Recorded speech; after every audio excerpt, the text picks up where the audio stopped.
All right, recently we asked you to help some local teachers get ready for the new school year, and now we can tell you the results of our KSAT Community Right Start project. Yeah, almost $40,000 worth of school supplies has been collected for local teachers, so thank you if you donated. Volunteers gathered today to get those supply kits ready.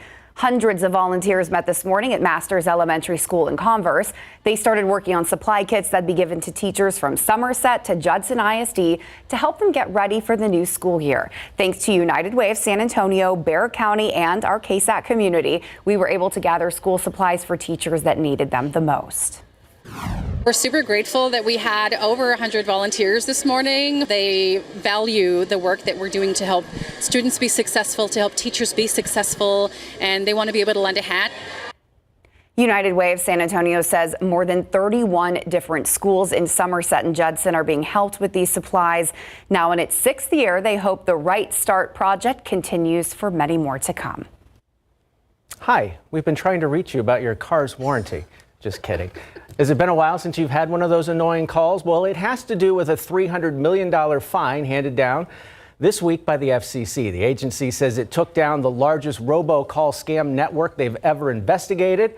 The globe-spanning scam company violated U.S. telecom laws. They made more than 5 billion robocalls to more than 500 million phone numbers over the course of just 3 months in 2021. But the FCC says the company has actually been in existence since 2018 doing this. As a result of the crackdown, the agency says illegal warranty robocalls have dropped by 99%. Justice. All right, we're going to take you to some breaking news right now. We're following a massive wildfire in Hays County north of San Marcos that is forcing evacuations. Take a look at this video shot by our own Adam Caskey. 30 minutes ago, Hays County listed a church on its Facebook page that will be a temporary shelter for those who have been evacuated. The fire started earlier this afternoon and is already estimated to be 70 acres, 0% contained. This fire is so big it can actually be seen by our satellite imagery.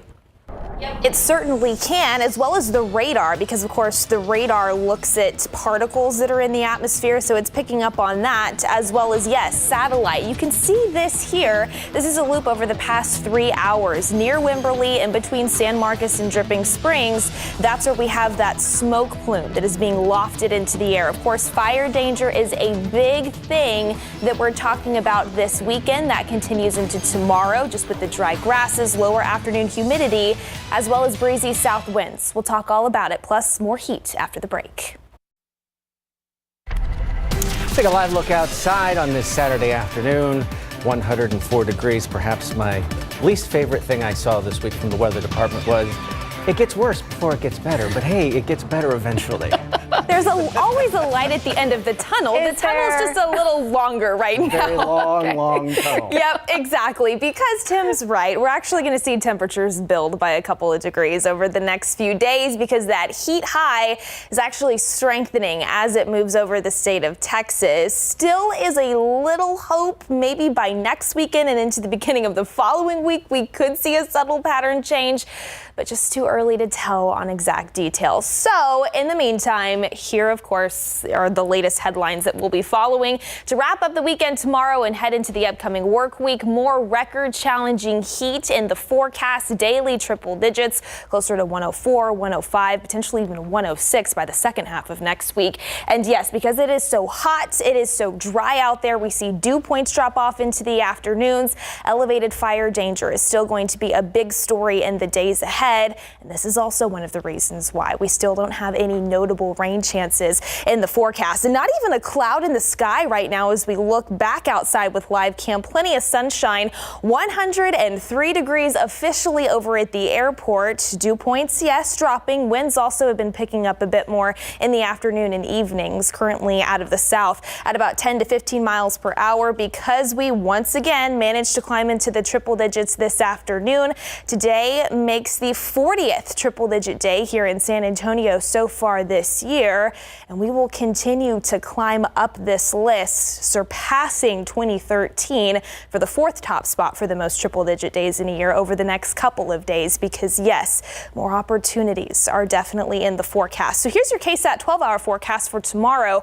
Starting off near 80 degrees here in San Antonio. First thing tomorrow morning, by lunchtime, we're seeing those thermometers climb into the mid-90s, around 94, and then into the later portions of our Sunday afternoon, we've got that forecast high pointed around 104 degrees officially here in San Antonio, 105 for places like Floresville, stretching over to Pleasanton, same in Devine, Hondo, Bandera, 103 in Kerrville, 103 as well over in Canyon Lake. And you can see as we continue on in the days ahead, plenty of pink, even more pink, 105 by Monday, Tuesday here in town, maybe even 106 by Thursday.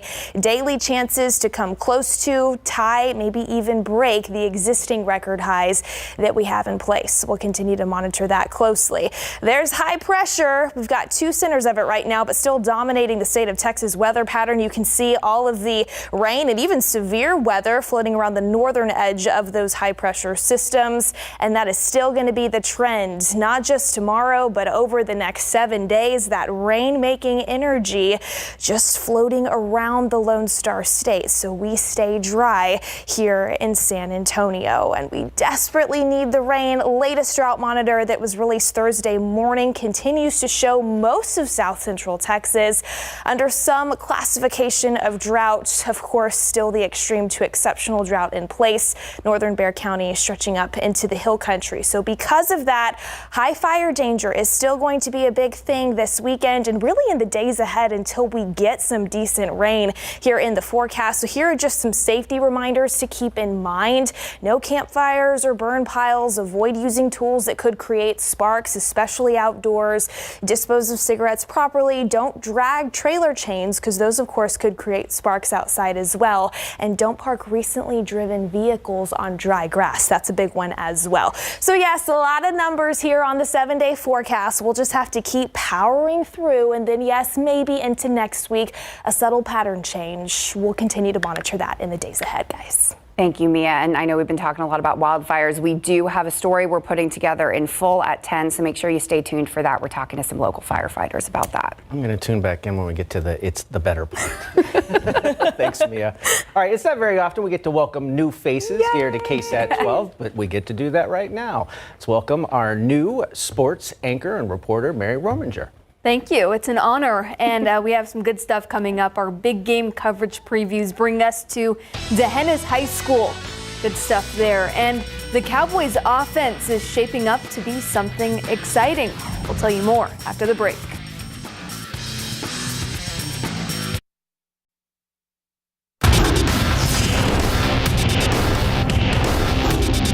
Stay focused and continue to be, the team that we're supposed to be. Not really getting too high, not getting too low if anything happened. And at the end of the day, we gotta just go handle our job, handle our responsibility, and win the game. We win, everything falls in place. It's been clear throughout camp, hoisting the Lombardi Trophy come February is the expectation in the Dallas Cowboys locker room. But do they have the mindset to back it up? Seems like the accomplished wideout CeeDee Lamb is on the right track right now in Big Board Sports. Football coverage brought to you by Davis Law Firm. There is a lot of confidence surrounding the Cowboys defense led by coordinator Dan Quinn this season, largely because of the continuity in personnel and the addition of cornerback Stephon Gilmore. But you can't say the same thing for the offense. Aside from head coach Mike McCarthy taking over play calling, Dallas is tasked with replacing running back Ezekiel Elliott and trying to lessen QB Dak Prescott's interceptions. Pretty crucial stuff when the team has its sights set on winning a Super Bowl. So far in training camp, the receiver room is stepping up, boasting versatility, depth, and the potential for more explosive plays. Just us all being versatile. Just the ability to learn and adapt to any given situation. We could be in 2 minutes, and then all the guys, we could be scrambling around, line up in a different position, but knowing everybody knows, the job or the plan, if you will, to be successful. Get the first down, get the touchdown, and move the chains. Well, if there's one thing we can count on right now, it's seeing the daily progression of rookie quarterback C.J. Stroud of the Houston Texans. Stroud recently took a crack at all of the first-team reps in training camp, and that newness is really intriguing. Wideout Nico Collins calling it new energy and an opportunity to adapt. And that's where the offseason come in, like time, and so I feel like the work we've been putting in the spring and now, man, just so we can show time on Sundays, man. So I feel like, man, the sky's the limit for everybody. You know, I'm real excited about this year, and we're gonna keep going. That growing chemistry will be tested right away after the team took a hit to its offensive front. Starting center Scott Questenberry suffered a season-ending injury on Thursday when he tore his ACL and MCL during practice. UTSA football's inaugural season as part of the American Athletic Conference is right around the corner. Head coach Jeff Traylor says he doesn't plan on preparing any different for the season as it relates to the conference change. He's more focused on building balanced rosters to combat the long season and potential injuries. You can plan all you want to and get out there and in 6 snaps your whole offensive line be totally decimated, and then you're just switching, you're grabbing walk-ons and new kids and defensive linemen and making them offensive linemen right in the middle of the season. It's time. The high school football season is quickly approaching. Our big game coverage previews brings us to the home of the D'Hanis Cowboys football program. The Cowboys are coming off of a 7-win season, finishing 3-3 in district action. Dave Campbell's Texas football has D'Hanis finishing 4th behind Brackettville in District 15-2A D2. D'Hanis considers this year to be a bit of a rebuilding year, with the key being to stay healthy and uncover depth throughout practice leading up to the season. Last year we were sitting probably number 1 in our district, number 1 seat, and this year they put us at 3, I think. So I think we're gonna have to really work at it this year and push ourselves and get in shape. We were a lot older team last year. We had a lot of seniors gone and some young players, but as of yesterday, first practice, we had a lot of young players step up, and it looked really good. Got a good little group. Just got to work off, kind of just play with heart. The Cowboys begin the season on the road at Harper August 25th. Kickoff is slated for 7 in the evening. With 3 points tonight, San Antonio FC can close the gap for first place in the USL Championship Western Conference, where Sacramento Republic FC currently sits. SAFC is on the road for a meeting with 8th place Phoenix Rising FC. These two clubs matched up against each other very well earlier this season. The two sides ended in a 1-1 draw at Toyota Field. For us, it's all about really man-to-man, how we're going to look with the man sitting across from you and how are you going to perform on the day. And they're a team that is experienced, and so they turn up for good teams like ourselves. The 2022 USL Goalkeeper of the Year and defending league champ Jordan Farr keeping it real with that one. SAFC and Phoenix Rising FC square off at 10. We'll keep you up to date in the night beat. And now let's take a look at some MLB scores from today. The Astros falling to the Yankees in Game 3 of the 4-game series, 3-1.